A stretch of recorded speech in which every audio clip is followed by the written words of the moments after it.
chẳng còn chút nào, tìm về là thấy tim hư hao, những ký ức trôi ngược về.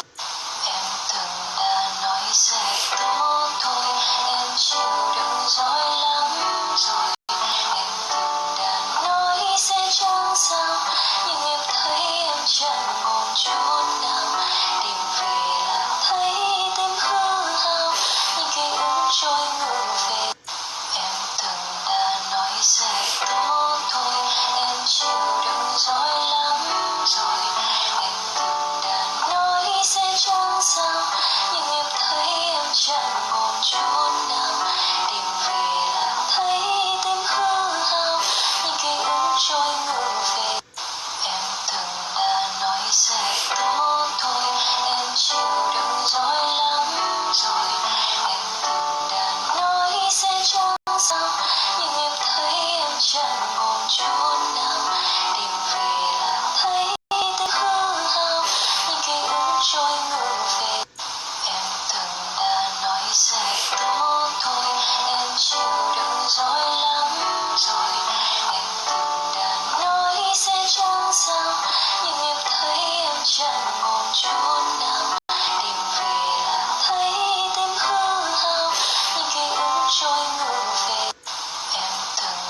chẳng còn chút nào.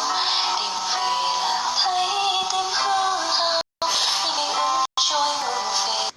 Em từng đã nói sẽ tốt thôi, em chịu đựng rồi lắm rồi.